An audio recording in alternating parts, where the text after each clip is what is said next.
We home makers spend most of the time in the kitchen और ऐसे time को quick smart and easy बनाने के लिए कुछ फंक्शनल प्रोडक्ट्स की हेल्प हमें चाहिए होता है। तो आज मैं ऐसे ही कुछ प्रोडक्ट्स आपके साथ शेयर करूंगी। वीडियो पसंद आए तो लाइक करना and if you are new to my channel subscribe भी कर लेना। तो चलिए वीडियो स्टार्ट करते हैं। मेरे पास एक नाइफ़ सेट है जो मैं बिल्कुल यूज़ नहीं कर पा रही हूँ एंड ये जो प्रोडक्ट है ये पहले भी मैंने यूज़ किया था बट शिफ्टिंग के टाइम पता ही नहीं है कहाँ पे रख दिया, मिल ही नहीं रहा है। सो मुझे ये फिर से ऑर्डर करना पड़ा। ये एक 3 स्टेज नाइफ़ शार्पनर है एंड बहुत ही यूज़फुल एंड कन्वीनियंट प्रोडक्ट है। किसी भी साइज़ के नाइफ़ को आप बहुत अच्छे से शार्प कर सकते हो एंड मोस्ट इम्पॉर्टेंटली छोटू सा है तो आपके किचन के जो टूल बॉक्स है उसमें इजीली फिट हो जाएगा एंड लाइट वेट भी है। और इसके ऊपर पार्ट ना रिमूवेबल है which makes it easy for cleaning too. Grip भी अच्छी है इसकी बट मुझे आदत है ना कुछ भी टॉवल वगैरह नीचे रखने का।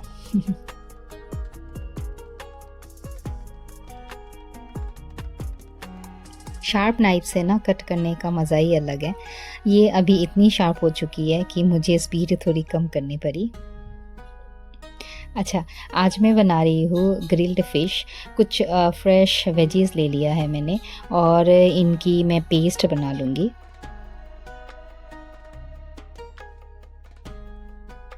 फिर मैं ये मिक्सचर को थोड़े से तेल में डाल के अराउंड 5 मिनट्स के लिए कुक करूँगी और इसमें भी मैंने कुछ इंग्रेडिएंट्स डाला है और एक बार ये कुक हो जाए फिर इसको थोड़ा ठंडा होने के लिए हम छोड़ देंगे। जब भी हम किसी नए अपार्टमेंट में मूव करते हैं तो ऐसे बहुत सारे कॉर्नर्स होते हैं घर के ना जो which calls out for organization and उसके लिए कुछ प्रोडक्ट्स ऑर्डर करने पड़ते हैं तो कुछ खुद डीआईवाई करना पड़ता है। तो मैं भी उसी प्रोसेस में लगी हूँ और ऑर्गेनाइजेशन के लिए भी थोड़ा टाइम चाहिए होता है, एकदम से कुछ फाइनल नहीं होता क्योंकि हमें ऐसे मतलब बहुत सारे जगह पे हम ऐसे सोचते हैं ना कि ये चीज़ यहाँ पे फिट हो रही है या कंफर्टेबल हमें लग रही है कि नहीं लग रही है। उसके लिए भी थोड़ा टाइम के यूज़ के बाद पता चलता है कि नहीं ये चीज़ यहाँ पे नहीं होनी चाहिए थी, ये यहाँ पे कन्वीनियंट नहीं है, यूज़ करने के लिए ईजी नहीं है। तो वही सब सोच के मतलब प्रोडक्ट्स ऑर्डर करने पड़ते हैं, ख़रीदना पड़ता है या फिर खुद बनाना पड़ता है जो भी है। तो थोड़े टाइम के बाद ही पता चलता है। तो मैं भी वही ना एकदम से ही ऑर्डर्स नहीं कर रही हूँ, जैसे मुझे ठीक लग रहा है, जहाँ मुझे ज़रूरत लग रही है वहीं के लिए ही मैं ऑर्डर कर रही हूँ। So this is a bulletin board.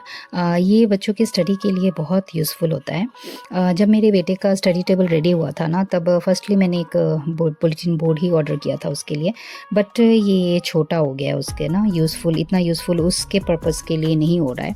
सो मैंने एक और ऑर्डर किया है which is little bigger in size क्योंकि एक मुझे अपने लिए भी चाहिए था किचन में। ये जो बोर्ड है ना this is very good and useful for kids. बच्चे कुछ भी इम्पॉर्टेंट इसमें पिन अप कर सकते हैं सो दैट ये उनके विजन के सामने हो which helps in memorising formulas और एनी टाइप ऑफ टेबल्स, कुछ भी जैसे भी कुछ भी रिमाइंडर्स हो मतलब याद करने के लिए क्योंकि कोई भी चीज़ ना आँखों के सामने होती है तो वो याद भी जल्दी होता है but due to lack of space मुझे इसे साइड पे ही लगाना पड़ा।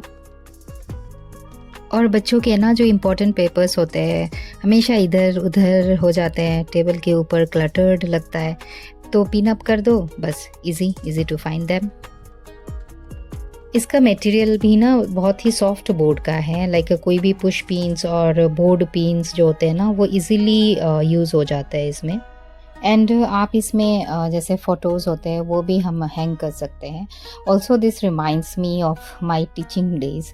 उसमें भी जैसे स्कूल में बोर्ड्स होते थे उसमें हम ऐसे ही पिन अप्स करते थे जैसे क्राफ्ट्स बना के या कुछ भी। So this is really a very useful product.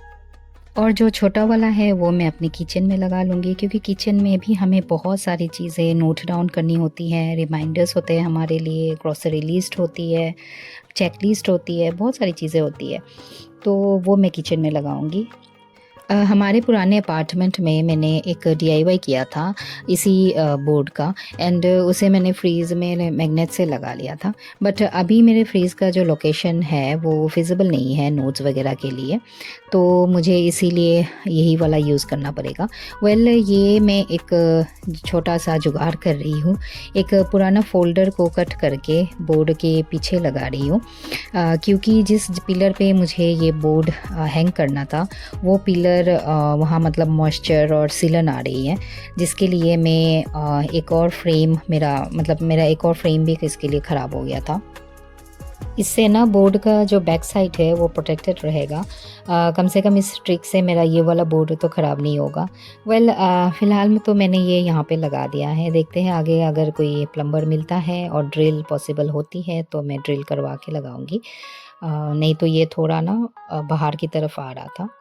Moving to our recipe, तो जो मसाला हमने बनाया था वो मैंने फ़िश में अच्छे से कोट कर लिया है, एंड मैं उसे ओवन में बेक कर रही हूँ फॉर अराउंड 20 मिनट्स। आप एयर फ्रायर भी यूज़ कर सकते हो और अदरवाइज़ नॉर्मल तवा में भी फ्राई कर सकते हो। फिर फॉइल पेपर से मैंने अच्छे से इसको सील कर दिया, अच्छे से पैक कर दिया, और फॉर्क के हेल्प से इसमें छोटे छोटे प्रिक्स भी कर लिया।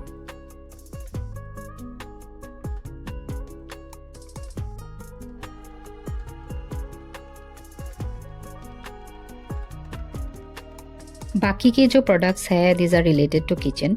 ये तो एक वुडन रोटी प्रेसर है जो मैं आपको आगे दिखाऊंगी क्योंकि मैं रोटी बनाने वाली हूँ अभी। And the second one is warm gloves for dish washing.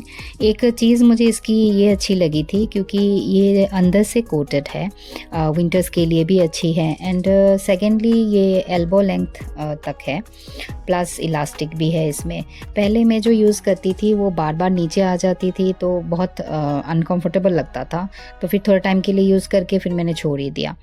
And जो लास्ट प्रोडक्ट है this is the reusable microfibre cloth. मेरे पास जो क्लॉथ्स थे वो मैंने लूज़ ख़रीदा था तो इधर उधर हो जाते थे। ये एक बॉक्स में है तो इजीली एक्सेसिबल है।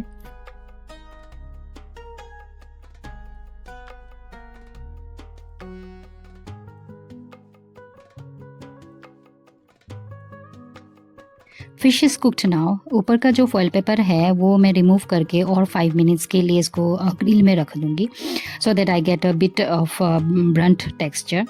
मैं ना ऐसे ही क्लॉथ फोल्ड करके रोटी प्रेस करती थी, मुझे बहुत अनटाइडी एंड अनहाइजीनिक लगता था।